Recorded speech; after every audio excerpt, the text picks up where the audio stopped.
Start. सभापति महोदय, मैं रक्षा मंत्रालय की मांगों का समर्थन करने के लिए खड़ा हुआ हूँ। वर्तमान घटनाओं से पता चलता है कि संसार का हर देश अपनी सुरक्षा के बारे में चिंतित है और उसके लिए हर प्रयत्न कर रहा है।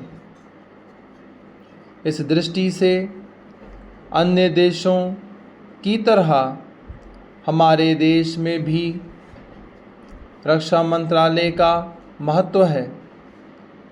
मुझे इस बात की खुशी है कि जहां अन्य मंत्रालयों की उनके पिछले साल के कामों के बारे में काफ़ी आलोचना हुई है, वहाँ इस मंत्रालय की कम आलोचना हुई है। इससे पता चलता है कि इस मंत्रालय ने पिछले साल अच्छा काम किया है। मोटे तौर पर किसी भी देश की सुरक्षा नीति का लक्ष्य यह होता है कि दूसरे देशों, ख़ास तौर से पड़ोसी देशों के साथ मित्रता के संबंध स्थापित हों और हम एक दूसरे के मामलों में हस्तक्षेप ना करें, लेकिन उनके साथ यह भी ज़रूरी होता है कि हम अपने देश की सीमाओं और अखंडता की रक्षा करें।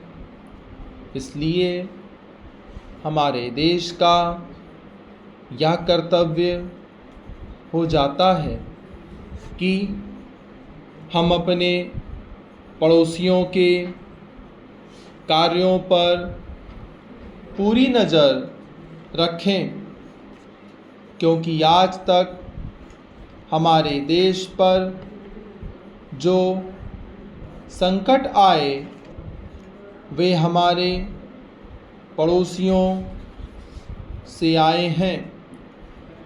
1965 में पाकिस्तान के साथ जो लड़ाई हुई और उसके बाद ताशकंद में जो समझौता हुआ वह सिर्फ कागज़ पर ही रहा। पाकिस्तान ने उस पर कोई अमल नहीं किया। इस दृष्टि से बहुत ज़रूरी है कि हम अपने देश की सुरक्षा की हर तरह से व्यवस्था करें।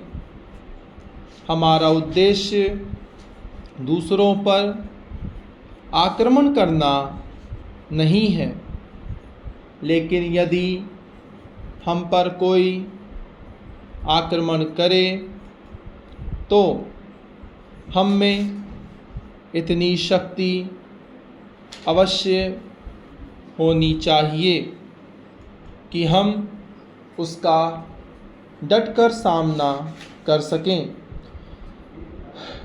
आप जानते हैं कि पिछले दिनों पाकिस्तान को अमेरिका और चीन से काफ़ी मदद मिली है। रक्षा मंत्रालय की रिपोर्ट में भी कहा गया है कि पिछले साल अमेरिका ने पाकिस्तान को 1500 करोड़ रुपए की फ़ौजी सहायता दी है। आज जहां हम फौजी सामान के लिए अपने कारखानों की मदद से अपनी शक्ति बढ़ाने का प्रयत्न कर रहे हैं। वहाँ पाकिस्तान संसार के देशों से फौजी सामान खरीद रहा है। अपनी नीति के कारण वह सब देशों से लाभ उठा रहा है। मेरा सुझाव है कि हमको भी अपनी शक्ति बढ़ाने के लिए संसार के अन्य देशों से अधिक फौजी सामान खरीदना चाहिए।